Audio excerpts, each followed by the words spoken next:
Very good morning to all my students. This video is made only for class 12th, chapter 1, nature and significance of management. Okay, I'm making this video only to revise you this chapter 1, for your mock test. So today we are considering only introduction, meaning of management, characteristic of management, objectives of management, importance of management. In this video we are only considering 1.5, only up to 1.5, up to importance of management, and in the next video left topics are to be taken. Okay, now start with the introduction portion. Okay, management is universal concept. Management is universal concept. It is needed in every organization. That means management एक ऐसा universal यानी कि सार्वभौमिक, यानी कि हर जगह एक जैसा लगता है. इसका मतलब ये है कि अगर मैनेजमेंट यहाँ हिंदुस्तान में जैसा मैनेजमेंट है या यूपी में जैसा मैनेजमेंट है वैसे ही हर जगह लगता है. तो हर ऑर्गेनाइजेशन को मैनेजमेंट की ज़रूरत होती है, प्रबंधन की ज़रूरत होती है. Whether it is business organisation और नॉन बिजनेस, आपको अपने घर में ही मैनेजमेंट की ज़रूरत पड़ती है. इन द सेंस है मैनेजमेंट एक ऐसा टर्म है, एक ऐसी टर्मिनोलॉजी है जिसको हम सिर्फ बिजनेस ऑर्गेनाइजेशन में नहीं, जिसको हम बहुत सी जगह पे इस्तेमाल कर सकते हैं. जैसे इसमें लिखा है like school, hospital etcetera. Okay, अब आते हैं the success of an organisation depend on the successful functioning of management. Okay, this very common thing is, बस एक चीज़ आपको ये समझनी कि मैनेजमेंट हर जगह लगता है. मैनेजमेंट इतना इम्पॉर्टेंट है कि हर ऑर्गेनाइजेशन, चाहे छोटा हो चाहे बड़ा हो, चाहे प्रॉफिट अर्न का हो चाहे NGOs हो, इन सब जगह लगता है. जैसे कि एग्जांपल आपको देती हूँ, एक क्रिकेट टीम भी अगर आप देखो तो क्रिकेट टीम भी ना टीम वर्क करती है. और टीम वर्क कैसे काम करता है? मैनेजमेंट के अंदर काम करता है. तो आपको ये चीज़ ध्यान देनी पड़ेगी कि मैनेजमेंट कितना ज़्यादा इम्पॉर्टेंट है हम सब के लिए. हम सब की लाइफ में मैनेजमेंट बहुत ही ज़्यादा इम्पॉर्टेंट है.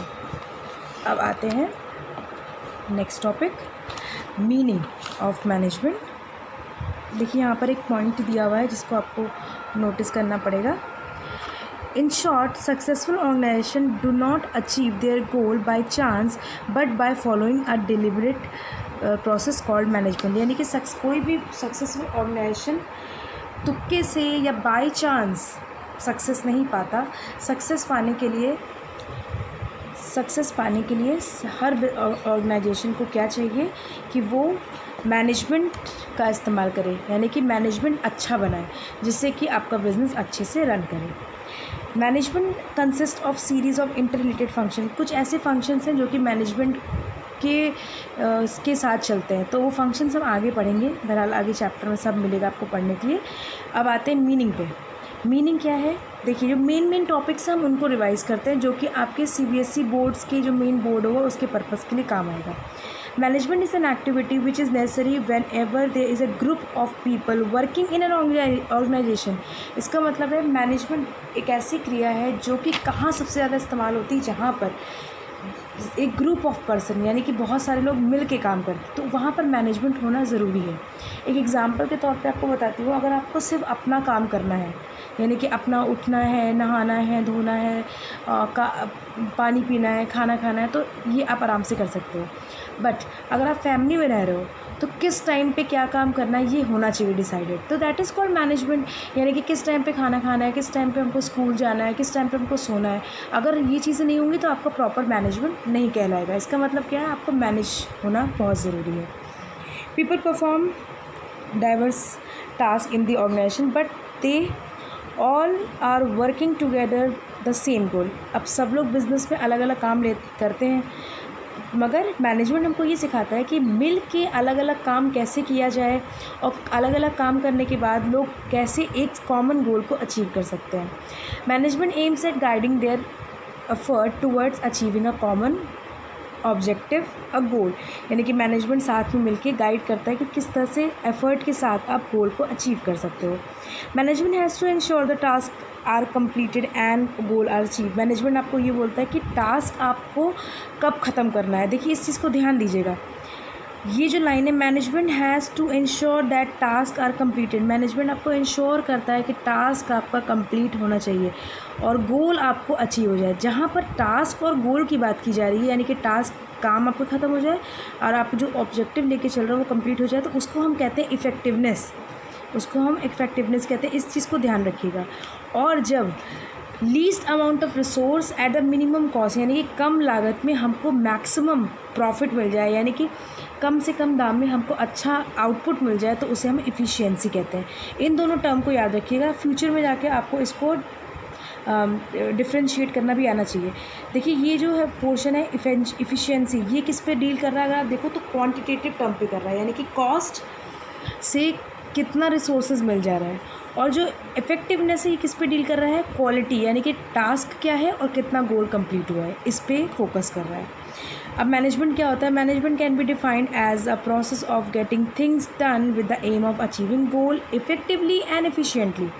यानी कि मैनेजमेंट आपको ये सिखाता है कि किस प्रोसेस से आप वो काम करिए कि आपको गोल मिल जाए इफ़ेक्टिवली एंड एफिशिएंटली, यानी कि टास्क भी कंप्लीट हो जाए, गोल भी अचीव हो जाए और कम से कम दाम में मैक्सिमम हमको प्रॉफिट हो। अब आते हैं डेफिनेशन। एक डेफिनेशन आपको ध्यान से कोई भी मेमोराइज़ कर लीजिए या समझ लीजिए अच्छी तरह से। Management is the process of designing and maintaining an environment in which individual working together in a group efficiently accomplish selected aim। अपने एम को पाने के लिए, सारा काम अच्छी तरह से करने के लिए जो ग्रुप जिसमें कि बहुत सारे इंडिविजुअल रह रहे हैं, एक इंडिविजुअल मिलके एक ग्रुप में है और वो अपने एम को अचीव कर रहे हैं, तो यही आपको डिज़ाइन और मेंटेनिंग यानी कि इस चीज़ को करना कौन सिखाता है, मैनेजमेंट सिखाता है। नाउ अब आते हैं concept of elements of management. पहला है management is a process. Process मतलब क्या होता है, किसी चीज़ को सीरीज़ में करना। सीरीज़ मतलब कि अभी हमने ऊपर बात की थी फंक्शन की, तो फंक्शन में हम पढ़ते हैं किसके बारे में, पोर्ट्स क्रॉप पे। मैंने अपनी नोट्स में भी आपको मेंशन किया है पोर्ट्स क्रॉप, ठीक, जिसमें हम आरबी को नहीं पढ़ते, आरबी आपके सिलेबस में नहीं है, आरबी नहीं पढ़ते। Planning, organising, directing, staffing, controlling, ठीक है, ये हमको 5 चैप्टर आगे पढ़ने पड़ेंगे। तो यही यहाँ पर है कि सीरीज़ प्रोसेस क्या है, पहले आप प्लान करोगे, फिर आप उस चीज़ को ऑर्गेनाइज़ करोगे, फिर आप डायरेक्ट करोगे, स्टाफ करोगे, देन कंट्रोलिंग या कोऑर्डिनेटिंग होगी। अगर मैं आपको एक छोटा सा एग्जांपल दूँ, तो जैसे आप कोई चीज़ सोच रहे हो पढ़ने के लिए, फॉर एग्जांपल आपने सोचा है कि मैं आज बीएसटी पढ़ूंगा या पढ़ूंगी, तो आपके दिमाग में क्या आता है कि पहला पढ़ना है, तो यानी कि कहाँ से आया दिमाग में, प्लानिंग हो गई। उसको जब पढ़ोगे दैट इज़ ऑर्गेनाइजिंग, ठीक है। किस तरह से पढ़ना है, दैट इज़ डायरेक्टिंग। कब कब कौन कौन से सब्जेक्ट के कौन कौन से टॉपिक्स मुझे कंसिडर कर रहे हैं, दैट इज़ स्टाफिंग। और जब ये काम आप कर लोगे तो उसे कहते हैं कंट्रोलिंग। जहाँ पर आपको लगता है कि मान लो कोई गेस्ट आ गया, आपका दिमाग डाइवर्ट हो गया, तो कंट्रोल लगाना, यानी कि अब मुझे वहाँ उधर नहीं बैठना, मुझे पढ़ने बैठना है, दैट इज़ कॉल्ड कंट्रोलिंग। तो it is a process, management is a process. Next है मैनेजमेंट रिक्वायर इफेक्टिव परफॉर्मेंस, यानी कि मैनेजमेंट में क्या होता है, राइट पर्सन को राइट टास्क मिलना चाहिए, यानी कि जो इंसान जिसके लिए काबिल है उसको वही चीज़ मिलनी चाहिए। जैसे फॉर एग्जांपल आप, कोई इंसान बहुत अच्छा खाना बना लेता है तो उसे खाने बनाने का काम देना चाहिए। कोई इंसान बहुत अच्छी बातें कर लेना है तो उसको गॉसिप का काम देना चाहिए। तो टाइम जिसका जो काम है उसको उसी के अकॉर्डिंग काम देना, that is management.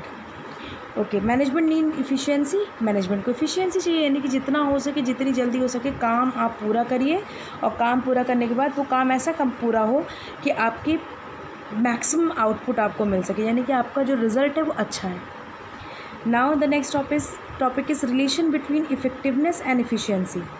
This is the 2 points जो हमने अभी से पहले डिस्कस किए हैं। देखिए, effectiveness aim to achieve goal within a time, समय पे अपने गोल को अचीव कर लेना, that is effectiveness. What is efficiency? Efficiency is focus on optimum use of resources, जितना हो सके रिसोर्सेज को यूज़ करना और उससे कोई अच्छा आउटकम या गोल तैयार करना। इसीलिए फॉर एग्ज़ाम्पल एक छोटा सा एग्ज़ाम्पल देती हूँ दोनों को जो प्रूव कर सके। आपके घर में कोई पेपर है आपके पास, ठीक है, और पेपर से आपसे कहा गया कुछ अच्छा बनाओ। तो जो इंसान उस पेपर का यूज़ करके, यानी कि आपके पास रिसोर्स क्या है, पेपर, तो एफिशिएंसी हो गई, यानी कि जितना अच्छा यूज़ करके आपने क्या कर दिया, एरोप्लेन बना दिया, या किसी ने बोट बना दी, किसी ने कुछ फ्लावर्स बना दिए। तो जो इंसान उसको जितना अच्छे से यूटिलाइज़ करेगा, दैट इज़ कॉल्ड एफिशिएंसी। और जब को जो चीज़ बन के रिजल्ट आ जाएगा जिसमें आप गोल अचीव कर लो, that is called effectiveness. Okay, तो ये हो गया आपका टॉपिक, इफेक्टिवनेस एंड इफ़िशिएंसी। फिर आते हैं मैनेजमेंट के कैरेक्टरिस्टिक पे, जो कि बहुत ही इम्पॉर्टेंट है। अगर आप मैनेजमेंट की कैरेक्टरिस्टिक ध्यान से लेकर चलो तो आपको मैनेजमेंट का कॉन्सेप्ट उतना ही क्लियर होता जाएगा। ओके, पहला पॉइंट है management is a goal oriented process. Management goal oriented क्यों है? क्योंकि इनका मेन काम क्या होता है, जितना हो सके अपने गोल को अचीव करना, जितना भी ज़्यादा हो सके अपने गोल को अचीव करना। अभी आपने पीछे पढ़ा भी है एफिशिएंसी एंड इफेक्टिवनेस। तो गोल को अचीव करना जो है वो मैनेजमेंट का ही प्रोसेस है, यानी कि जो आप मैनेजमेंट कर रहे हो किस लिए कर रहे हो, जिससे कि जितनी जल्दी हो सके अपने ऑब्जेक्टिव को अचीव करो। नेक्स्ट आता है management is all persuasive. Persuasive मतलब क्या होता है, मैनेजमेंट हर डिपार्टमेंट में, हर जगह, in every place, in every level, in every stage एक बराबर तरह से लागू होता है। यानी कि ये देखिए यहाँ पर दिया हुआ है, this activity involve in managing and enterprise are common to all organisation, यानी कि जितना भी हो सके सबके लिए एक बराबर है management. Management is multi dimensional. Multi dimensional इसलिए क्योंकि मैनेजमेंट, देखिए यहाँ पर देखिए, management of work, management of people and management of operation. यानी कि आप जब कोई टास्क परफॉर्म करते हो तो वर्क को कंप्लीट करना इज़ ऑल्सो मैनेजमेंट। वर्क को कौन कंप्लीट करेगा, एक पर्सन कंप्लीट करेगा, तो जो पर्सन कंप्लीट कर रहा है इज़ अ मैनेजमेंट। और मैनेजमेंट क्या है, is a operation, management of operation, यानी कि जो वर्क हमको मिला है, यानी कि जो टास्क हमारे अंडर आ रहा है वो भी किस में आता है, मैनेजमेंट में आता है। यानी कि जिस टास्क को आप कंप्लीट कर रहे हो वो भी किसके अंदर आएगा, मैनेजमेंट के अंदर आएगा। देखिए ये ऑपरेशन लिखा है, यानी कि बिज़नेस को किस तरह से अपने काम को कितनी जल्दी हो सके सर्वाइव करके अपने काम को ख़त्म करना है, इनपुट को आउटपुट में कन्वर्ट करना है। फिर आते हैं next point, management is a continuous process. Management क्या, कॉन्टीन्यूस मतलब क्या होता है, हमेशा चलते रहना। अभी हमने एक पॉइंट पढ़ा है inter related process. Inter related मतलब क्या था, जिसमें सारे फंक्शन एक के बाद एक इस्तेमाल होते हैं, यानी कि प्लानिंग है, फिर ऑर्गेनाइजिंग है, स्टाफिंग है, ऐसे करके बहुत सारे प्रोसेस आते हैं। तो ये कॉन्टीन्यूस है, जैसे कि ये देखिए, पहले प्लानिंग करेंगे, फिर ऑर्गेनाइजिंग, फिर डायरेक्टिंग, फिर स्टाफिंग, फिर कंट्रोलिंग, और फिर उसके बाद क्या होगा, फिर प्लानिंग। तो यानी कि ये क्या है, कॉन्टीन्यूस प्रोसेस। फिर management is a group activity. Management क्या, ग्रुप एक्टिविटी, मैंने अभी बताया कि इंडिविजुअल का ग्रुप मिलके अपने ऑब्जेक्टिव को अचीव करता है। तो यानी कि ये क्या हो गया, एक ग्रुप एक्टिविटी, यानी कि लोग मिलके आपस में अपने गोल को अचीव करते हैं। फिर आते हैं management is a dynamic function. Management क्या है, एक डायनेमिक फंक्शन है। डायनेमिक फंक्शन मतलब क्या होता है, ऐसा फंक्शन जो हमेशा चलता रहे, ना रुके नहीं, यानी कि हमेशा वर्क करता रहे, हमेशा प्रवाहशील रहे, कभी स्टॉप ना हो, हमेशा चलता रहे, तभी बिज़नेस सर्वाइव करे। क्योंकि बिज़नेस के इन्वायरमेंट में क्या होता है, हमेशा चेंजेस होते रहते हैं। तो मैनेजमेंट क्या होता है, डायनेमिक होता है। Management is N intangible force. Intangible मतलब कि जिसको हम छू या महसूस नहीं कर सकते, इनविजिबल है। अगर कोई इंसान, कोई ग्रुप ऑफ पीपल कुछ काम कर रहे हैं और वो अच्छा काम कर रहे हैं, तो हम लोग क्या बोलते हैं कि इनका मैनेजमेंट अच्छा है। इसका मतलब क्या हो गया कि इनका मैनेजमेंट आपको नज़र थोड़ी ना आता है, इनके वर्क से या इनकी एफिशिएंसी से, इनकी कैपेसिटी से आप जान पाते हो कि हाँ इनका काम अच्छा हो रहा है, इसका मतलब इनका मैनेजमेंट अच्छा है। फिर आते हैं मैनेजमेंट के ऑब्जेक्टिव की ओर। मैनेजमेंट के ऑब्जेक्टिव क्या है, देखिए पहला point, organisational objective, social objective and personal objective. ठीक, आप ये चीज़ ध्यान रखिएगा, जिस पॉइंट को मैंने कंसिडर किया, यानी कि जो पॉइंट्स हैं, इन पॉइंट्स को अच्छी तरह याद कर लीजिएगा। जैसे कि हम क्वेश्चन पुटअप कर सकते हैं, what is the objective of management. मान लो ये मैंने पॉइंट दे दिया और लास्ट पॉइंट कुछ और दे दिया, तो इनमें से आपको अगर पता है कि ये पॉइंट्स हैं तो आपको एक अलग पॉइंट निकालना आसान होगा, पर आपको उसके लिए पढ़ना ज़रूरी है। इसलिए आप ध्यान से टॉपिक्स को ध्यान दीजिएगा और जितना हो सके इस वीडियो को रिवाइज करते रहिएगा। ओके, आते हैं ऑर्गेनाइजेशनल ऑब्जेक्टिव क्या होता है। ऑर्गेनाइजेशन का ऑब्जेक्टिव मेन क्या होता है, to achieve economic goal. Economic goal यानी कि हमको जितना हो सके प्रॉफिट अर्न करना है। प्रॉफिट अर्न करना मतलब जितना हो सके हमको अपने कस्टमर्स को खुश रखना है जिससे कि वो हमारी कंपनी से जुड़ा रहे। तो मैनेजमेंट का भी ऑब्जेक्टिव सेम यही होता है कि जितना हो सके हम अपने ऑब्जेक्टिव को अचीव कर सकें, जितना हो सके हम अपने इकोनॉमिक गोल को अचीव कर सकें। जैसे कि मान लो मैंने एक बिज़नेस खोला, मेरा मैनेजमेंट अच्छा है, तो मैंने सोचा कि 1 साल में मुझे 1 लाख का कम से कम प्रॉफिट हो, तो दैट इज़ इकोनॉमिक गोल। यानी कि मेरा इकोनॉमिक गोल क्या है, जितना हो सके मैक्सिमम प्रॉफिट हो। तो ये ऑर्गेनाइजेशन का पहला ऑब्जेक्टिव होता है कि हमको जितना हो सके इकोनॉमिक ऑर्गेनाइजेशनल ऑब्जेक्टिव जो कि इकोनॉमिक बेस्ड है उस पर ध्यान रखना है। अब अगर हम इकोनॉमिक बेस को याद रखेंगे तो उससे हमको हमारे क्या क्या ऑब्जेक्टिव फुलफ़िल हो सकते हैं, ऑर्गेनाइजेशन के क्या क्या ऑब्जेक्टिव हो सकते हैं। पहला है सर्वाइवल यानी कि अगर हमारे पास पैसा है तो बिज़नेस ऑटोमेटिकली रन करेगा। अगर पैसा नहीं है तो बिज़नेस के बहुत चांसेस हैं कि बिज़नेस बंद हो सकता है। तो इसलिए हमको अगर हम इकोनॉमिक गोल का ध्यान रखेंगे तो हमारा सर्वाइवल अच्छा होगा। ठीक, इकोनॉमिक गोल हमको एक चीज़ और सिखाता है, क्या कि प्रॉफिट अच्छा होना चाहिए। तो प्रॉफिट होगा तभी सर्वाइवल होगा। यानी कि बिज़नेस के लिए क्या है, profit is the life blood of business. यानी कि बिज़नेस हमेशा प्रॉफिट पे ही चलता है, प्रॉफिट पे ही वो सर्वाइव भी करता है। और अगर प्रॉफिट पे सर्वाइव करेगा तभी उसका लास्ट पॉइंट क्या है, ग्रोथ होना। बिज़नेस तभी ग्रो या एक्सपैंड करेगा। जैसे कि आपने स्मॉल स्केल में अच्छा बिज़नेस किया, आपने अच्छा मैनेजमेंट किया तो अच्छा प्रॉफिट होगा। अच्छा प्रॉफिट होगा तो आप साल दर साल अच्छा सर्वाइव कर पाओगे। और जब सर्वाइव करोगे तो आपको खुद महसूस होगा कि मैं काम करता हूँ, लार्ज स्केल पर बिज़नेस को सेटअप करता हूँ। तो ग्रोथ वैसे ही बिज़नेस की ग्रोथ हो जाती है। फिर आते हैं next social objective. Social objective हमारे क्या होते हैं, social objective refers to objective which is desire to achieve for the benefit of society. यानी कि हमको जितना हो सके समाज के लिए सोचना है, यानी कि हमारा समाज जो है उसके बेनिफिट के लिए हमको सबसे ज़्यादा सोचना है। अब देखिए क्या क्या पॉइंट हो सकते हैं समाज के, जो हमने अभी यहाँ पर सर्वाइवल, प्रॉफिट या ग्रोथ लिया था। अब यहाँ पर क्या प्रॉफिट हो सकते हैं, हमको अपने इन्वायरमेंट को सेव करना, जितना हो सके हमारा इन्वायरमेंट सेफ रहे, जितना हो सके हम एम्प्लॉयमेंट जनरेशन करें। हमने बिज़नेस कोई खोला है, हमारे इर्द गिर्द लोग रह रहे हैं जो कि वीकर सेक्शन के हैं, तो हमको उनको सपोर्ट करना है, उनको एम्प्लॉयमेंट देना है।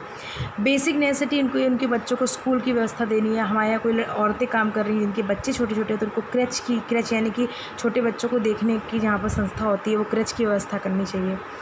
जितना हो सके हमको अच्छी क्वालिटी का प्रोडक्ट देना चाहिए सस्ते दाम पे, एट फेयर प्राइस। और कंडक्टिव बिज़नेस इन लॉफुल मैनर, जितना हो सके बिज़नेस को लॉफुल मैनर में हमको चलाना है। यानी कि कोई भी अनलॉफुल या अनएथिकल एक्ट नहीं करना है। जैसे बिज़नेस स्टैंड है और आपने क्या किया, अच्छा बिज़नेस चल रहा है, पॉल्यूशन क्रिएट करना शुरू कर दिया, आज आसपास के लोगों को सांस लेने में दिक्कत हो रही है या कोई किसी भी तरह की दिक्कत हो रही है, तो वो अनफेयर में आता है, यानी कि एंटी सोशल में आता है। तो आपको अनलॉफुल में आता है, यानी कि आपको कोई भी अनलॉफुल काम नहीं करना है। Avoidance of anti social and unfair trade practice, अपने लोगों को या अपने कस्टमर को, अपने सप्लायर को गलत सामान नहीं बेचना है, यानी कि गलत रेट पे गलत सामान, गलत क्वालिटी का किसी को भी नहीं बेचना है। नेक्स्ट आते हैं लास्ट पॉइंट इस वीडियो का या आज के मॉक टेस्ट का, ये लास्ट पॉइंट नहीं है, लास्ट पॉइंट नेचर है, पर्सनल और individual objective and organisation is made up of people. अच्छा, और पर्सनल और इंडिविजुअल मतलब क्या होता है कि बिज़नेस जो होता है या मैनेजमेंट जो होता है वो पर्सन पे चलता है, यानी कि इंसान वहाँ काम करते हैं। तो हमको पर्सनल ऑब्जेक्टिव का क्या क्या ध्यान रखना है, यानी कि क्या क्या चीज़ें हैं जो एक इंसान को ज़रूरत है। यानी कि यहाँ पर दिया हुआ है कि ऑर्गेनाइजेशन क्या काम करता है इंडिविजुअल के लिए, कि उनको एक इंसान की बहुत सारी डाइवर्सिफाइड नीड होती है, यानी कि बहुत तरह की नीडें होती हैं जिनको आपको पूरा करना होता है। अब आपको नीड पूरा करना है तो उनको क्या क्या चीज़ों से सेटिस्फैक्शन मिल सकता है। पहले तो उनको पैसा अच्छा प्रोवाइड करना चाहिए, यानी कि सैलरी अच्छी देनी चाहिए, जिससे कि वो अपने घर की सारी नीडों को पूरा कर सके। सोशल नीड यानी कि जितना हो सके उनको रेपुटेशन अच्छी दें, उनको अच्छी पोस्ट पे रखें, जिससे कि वो खुद फील करे कि हाँ मुझे जिस काबिल में हूँ उस काबिल नौकरी मिली है। हायर लेवल नीड, जितना हो सके उनको पर्सनल ग्रोथ, यानी कि उनको ट्रेनिंग देनी चाहिए, उनको नई नई मशीनों से इंट्रोड्यूस कराना चाहिए, उन जब नई मशीनें आए तो उस पर काम करना सिखाना चाहिए, ट्रेनिंग प्रोवाइड करनी चाहिए। और जितना हो सके अच्छा हेल्दी वर्क इन्वायरमेंट उनको देना चाहिए। जितना भी हो सके अच्छा हेल्थ इन्वायरमेंट रहेगा तो ऑटोमेटिकली कंज्यूमर बहुत ही खुश रहेगा या आपके एम्प्लॉयज़ बहुत खुश रहेंगे, आपके यहाँ जुड़ के काम करेंगे। नेक्स्ट हेडिंग आती है importance of management. Management help in achieving goal, group गोल, ये मैंने भी हमने डिस्कस किया फीचर्स में कि मैनेजमेंट इसीलिए होता है कि इंडिविजुअल का जो ग्रुप बनता है वो अलग अलग जगह काम करता है, मगर उनका मेन मोटिव क्या होना चाहिए, गोल को अचीव करना। फिर हम बात करते हैं मैनेजमेंट इंक्रीज इफ़िशियंसी। ये हमने बात की थी कि इफ़िशियंसी को यानी कि कितने कम दाम में आप कितना अच्छा प्रोडक्शन कर सको with the help of planning, organising, directing, staffing, ये हम इफ़िशियंसी में कंसिडर करते हैं। Management create a dynamic organisation. Management में हमेशा डायनेमिक ऑर्गेनाइजेशन ही वर्क करता है। फिर आते हैं management help in achieving personal objective. Management का रोल होता है कि जितना हो सके पर्सनल ऑब्जेक्टिव को अचीव करना। जैसे कि प्रोडक्शन डिपार्टमेंट का अपना गोल होगा, सेल्स डिपार्टमेंट का अपना होगा। With the help of motivation and leadership उनको अपना अपना काम मिलके सबको अपने गोल को अचीव करना होता है। लास्ट आते हैं management help in development of society. Management का हमने अभी सोशल ऑब्जेक्टिव पढ़ा, उसमें था कि जितना हो सके अपनी सोसाइटी को डेवलप करके चलना है, जितना हो सके अपनी सोसाइटी को आगे बढ़ाना है, जिससे कि उनके सोसाइटल डेवलपमेंट हमेशा होता रहे, उनको अच्छी क्वालिटी का सामान दें, अच्छा एनवायरनमेंट दें, एम्प्लॉयमेंट फैसिलिटी दें, बेसिक नेसेसिटी दें, जिससे कि वो आगे की ओर बढ़ सकें। Okay, that's the end of the video. Hope you enjoying it and all the best for your mock test. आप इस वीडियो को जितना हो सके बार बार देखिए, जिससे कि आप जो क्वेश्चन पूछे जा रहे हैं उनका जवाब सही तरह से दे पाएँ। और ये वीडियो भी एक तरह से ऑनलाइन क्लासेस का ही काम कर रहा है, तो आप लोग जितना हो सके इनको देखिए। कोई डाउट हो तो आप पूछ सकते हैं। Thank you.